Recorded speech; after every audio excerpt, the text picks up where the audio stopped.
Surprisingly, we are now starting to see some improvements coming to TF2. In the time after the #SaveTF2 social media campaign, we actually saw somewhat of a change in tone from Valve. They followed up on their promise to care for TF2 by releasing regular maintenance patches to the game, fixing bugs and exploits and making the situation a lot more bearable for people who want to play on casual matchmaking.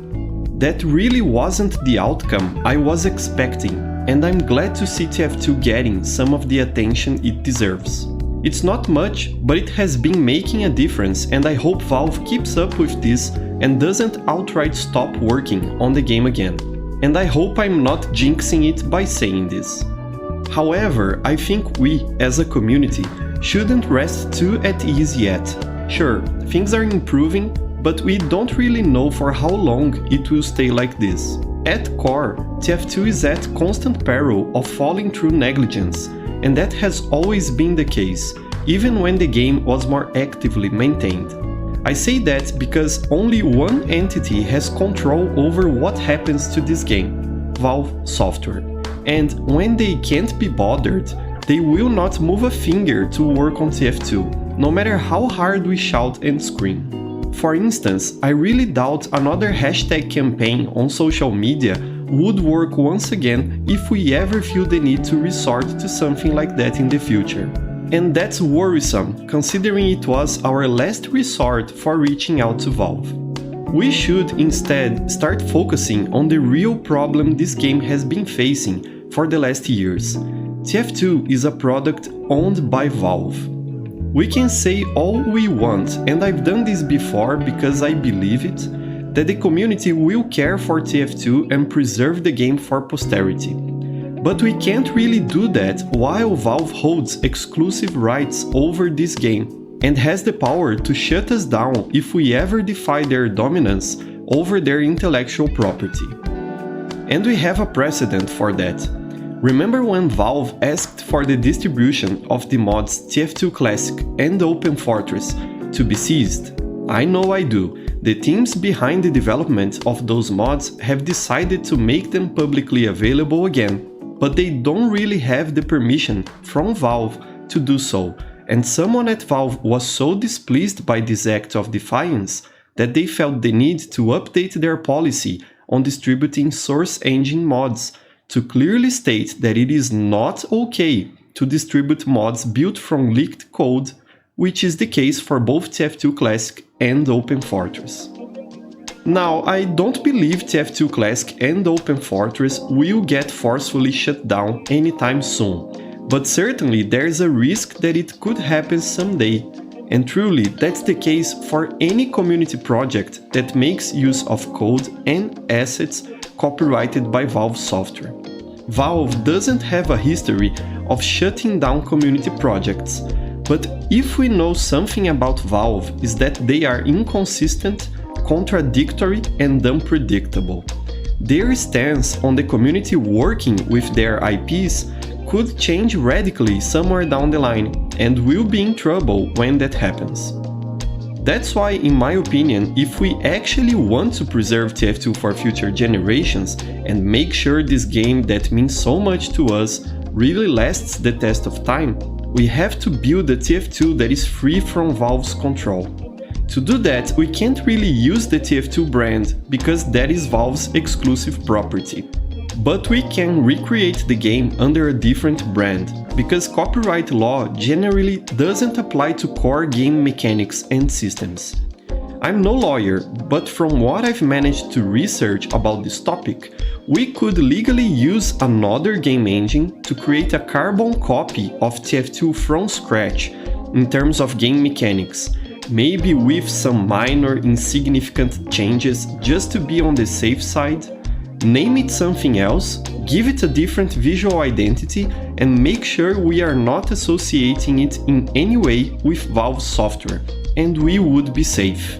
To be even more secure from any corporate attempt at taking this project down, we could license it under the GNU General Public License to make it fully free software, as in freedom.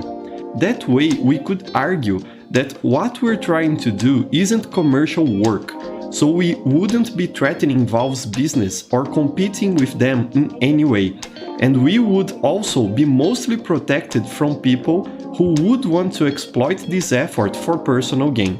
The purpose of the GPL is to make sure a project can be freely studied, distributed, and modified, so by using this specific license, we would be certain that this TF2 recreation project would belong to the public forever.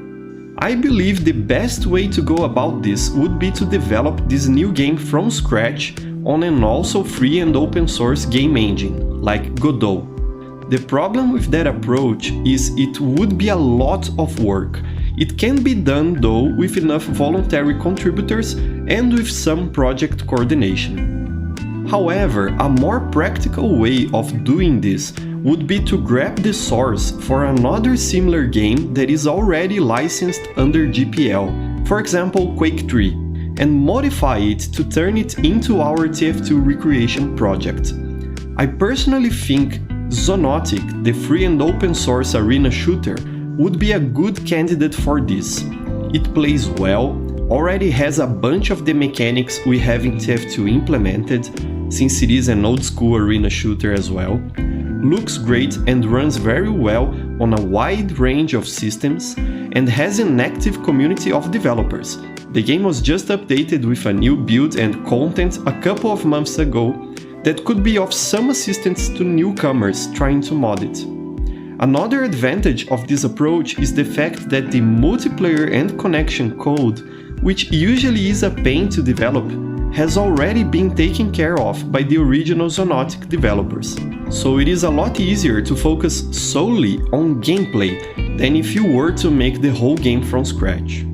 If I had the skill to do this, I would go for it. My problem is the best I could ever do in terms of game development was this.